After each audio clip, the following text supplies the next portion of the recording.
Hey guys, how's it going? It's Danconia and welcome back to the Overwatch Esports Roundup. So, is everyone ready for me to butcher some Chinese team names? Because I sure am. Oh boy, so, Open Division has started. It may have not caught your attention because the Chinese region has done its Open Division tournament for the first season of Contenders. And it actually happened a couple of weeks back and finished a couple of weeks back. But because of the start of the Overwatch League season, it kind of just got pushed underneath the rubble of other videos. So this is where we're going to take a look back at that Open Division tournament, and we're going to see who won it and who will be going into Contenders Trails for China Season 1 of 2020. And then obviously we'll do this for every other region as well, but those are either just starting their Open Divisions or they are not quite there yet with their Open Divisions, and they will be finishing later this month when we will take a look at them then. But hopefully they will have easier names to say, because I've got 16 competitors in this and 3 of them are in Chinese, and I don't speak Chinese. I don't know whether you've noticed. Anyway, let's go through the participants. 16 participants as I just mentioned. The first is TAS. Then we have Tingtian Modal Tuan, which I think I'm saying that right. I do apologise. Then we have Dusk Till Dawn. Then we have Zenith of Optimism. Then we have LTP, Unnamed, Eagle Regiment, Dream Team 2, Team BD, MZ1. Then we have Hongling Chisi Duke, I believe.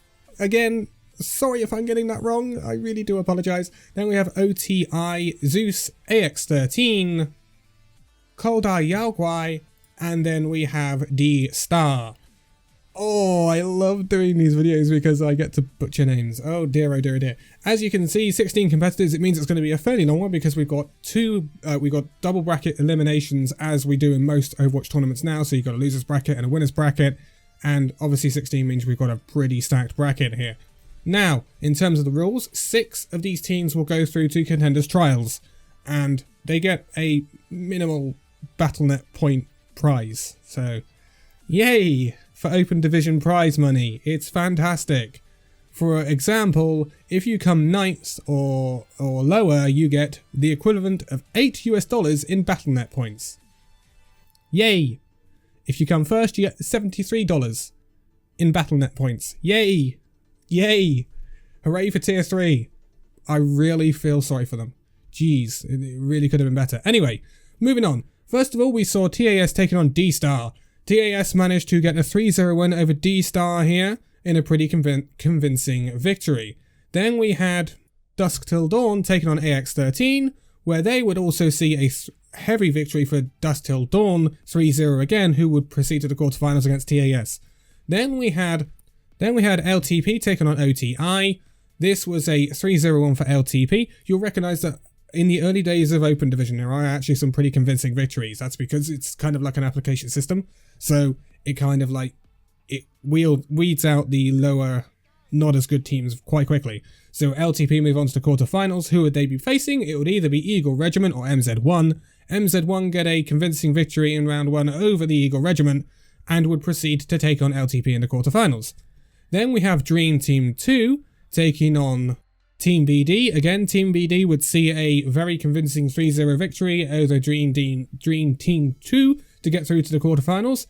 Then we had Unnamed taking on Hongling Tishi Duke. I'm going to call them Duke from now on because they actually have Duke in their name. I'm just going to call them Duke from now on. They lost to Unnamed 3-0 though, so Unnamed will be going through to the quarterfinals. Duke will be going down to the losers bracket. Then we had Zenith of Optimism taking on Zeus. This actually was the first game which we actually saw a map taken off of someone. This would be a 3-1 win for Zenith of Optimism though, moving through to the quarterfinals. The Zeus will drop down to the losers bracket. And then we had 2 teams who I struggled to pronounce. So, Tingtian Modal Tuan took on Koldai Yaoguai. Now I think Koldai Yaoguai actually is Pokemon, I think, in Chinese or something like that. So, let's just run with that. But Koldai Yaoguai actually forfeited this. I think they were disqualified. So they actually didn't take part in this round or their losers round 1, which meant there were buys for, in this round, Tingtian Modal Tuan, and in the losers bracket, Zeus, who they were going to take on in the losers bracket round 1. But let's get through to the losers bracket round 1, where we see D-Star taking on AX13, D-Star would forfeit this with AX13 moving on to losers bracket round 2. Then OTI would take on Eagle Regiment. This is where Eagle Regiment's tournament would be over with OTI moving forward. Then we had Dream Team 2 taking on Duke. Duke would win this 3-1, which would mean the end of Dream Team 2's tournament. Then Duke would move on to the losers bracket round 2, and Zeus we've already talked about with Pokemon, if that is what it translates to, forfeiting and being disqualified. So, moving on, and we have the quarterfinals of the winners bracket where we would see TAS taking on Dusk Till Dawn. Dusk Till Dawn would get a 3-1 win over TAS, proceeding to the semi-finals. TAS would drop down to the losers bracket. Then we see LTP taking on MZ1. LTP actually stands for Like This Player, by the way. LTP would get a 3-1 win over MZ1, proceeding to the semi-final where they would take on Dusk Till Dawn. MZ1 will be moving down to the losers bracket. I keep saying MZ1, by the way. If you're in America, that's MZ1. Just saying. And then we had Build, or Team BD, taking on Unnamed. This was a really close match, with Unnamed coming out on top just in a 3-2 victory, moving on to the semi-finals. Team BD would be going down to the losers bracket. And then we had Zenith of Optimism taking on Tingjiang Moldao Tuan, and this was a win for Tingjiang Moldao Tuan. 3-0, Zenith of Optimism going down to the losers bracket, and we would see Tingjiang down in the semi-finals. Oh, I really wish I didn't have to say these names, it's so awkward, and I know that I have to say that name for the entire video as well. Gosh darn it. So, losers bracket round 2, Zenith of Optimism would get through the losers bracket round 2 because AX13 would forfeit their match and be out of the tournament. Team BD would take on OTI. This would be a Team BD win, 3-1, moving on to losers bracket round 3. And MZ1 or MZ1 would be able to defeat Duke 3-0 fairly convincingly, with MZ1 or MZ1 moving on to losers bracket round 3. Then we had TAS taking on Zeus. This is where Zeus would exit the tournament, with TAS winning 3-0 and moving on to the losers bracket round 3. Now, losers bracket round 3, we see Zenith of Optimism taking on Team BD. A really close match. Really close match, but Team BD do get the 3-2 win over Zenith of Optimism. And then we had the match between MZ1 and TAS, where TAS would see out a 3-1 victory over MZ1 and ending their Open Division tournament. TAS moving through to the losers bracket round 4. The question is, who will be dropping to that losers bracket round 4, out of the semi-finals of the winners bracket? So, we had Dusk Till Dawn taking on LTP, or Like This Player, and LTP will come out with a 3-0 convincing victory over Dusk Till Dawn, dropping them down to the losers bracket and moving on to the winners final themselves. Then we had Unnamed taking on Li Chang Moldao Tuan. Oh, I wish I'm getting... I don't think I'm getting that right either, that's really annoying.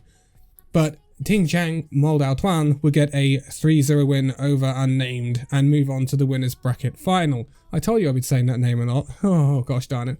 So, losers bracket round 4, where we had Dusk Till Dawn taking on Team BD. This would be a convincing win for Team BD, who've been looking good in the losers bracket, knocking out Dusk Till Dawn 3-0 and moving on to the losers semi-finals.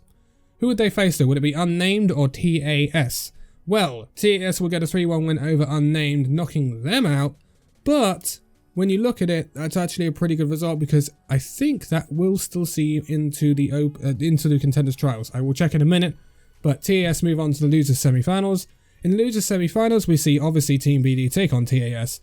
This is where Team BD do fall short though, losing 3-0 to TAS. TAS moves through to the losers finals. They would face whoever lost in the winners bracket final though. So we had LTP taking on Lingqian Moldao Tuan. And this is where LTP managed to get a win over Lingqian.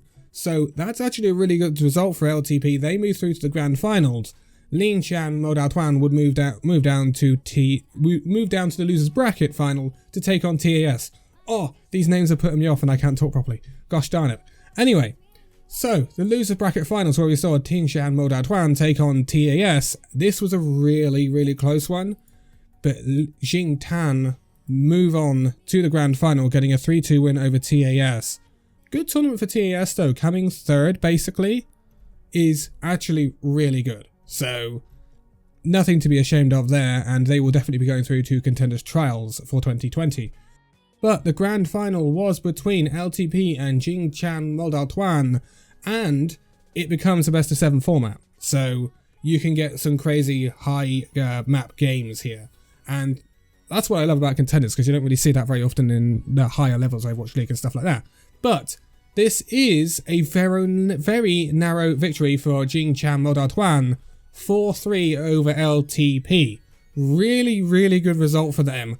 At this point, though, it's just about the prize money, and it is Blizzard points, so let's be honest, it's, you know, okay. But at this point, if you've got to the grand finals, or you've got to the winners or losers finals, you are going through the trials. So you really achieved something here, and it's great to... I really want to cover more Open Division, because I think it's really cool to see these teams coming up, no matter how hard they are for me to say. But just to go through the people who will be going through to the Contenders Trials in China, it'll be Jingqian Modatuan in that #1 seed for the trials. Then we have LTP, or like this player, TAS in 3rd, Team BD in 4th, Unnamed in 5th, and Dust Till Dawn in 6th. They'll all be going through 2 Contenders Trials for China this season. And then we had the people missing out, so Zenith of Optimism, MZ1, AX13, OTI, Duke, Zeus, D-Star, Eagle Regiment, Dream Team 2, and we have the disqualification of Kodai Yaoguai, who could also be called Pokemon, if that's how it translates. I'm not sure, I don't want to definitely say that, because I don't know if that's exactly the translation. So I will say Kodai Yaoguai. But they were disqualified. It says DQ here, so that's what I'm going with. And that is it for Open Division China. I actually have never covered Open Division 4, so this is really nice to cover. It was covered over different patches, because it was done from patch 1.42 to patch 1.44, because we've had so many updates in January, and this is when this took place. Since, well, it's been going on for a long time, because there are a lot of steps to Open Division, because obviously you got a qualification process, and everyone can apply for Open Division, so it actually takes a long time to weed these teams out and get to this point. So that's why basically every Open Division has actually started, but you don't hear much about it because they're actually at the real low levels, especially in places like Europe and North America right now. But we will get to hear about them in very short times. Now, we do know 2 teams that will be in Open Division for North America, that is Phase 2 and Simplicity. Because of the seeding tournament, there were so many teams in North America that they had to place 2 teams in Overwatch Open Division. So it's Phase 2 and Simplicity that will be making up there. But we should hear about the other regions later in the month. I think the next regions that will be coming up for Open Division will be the Pacific and Australian regions, which I think finish at the end of this week sometime. And then we are talking about a couple of weeks' time for the other regions like North America, Korea, and Europe and South America as well. So we will go through them all. But for now, thank you guys so much for watching this video. If you liked it, give it a like, subscribe if you're new, and I will see you in the next video. See you then.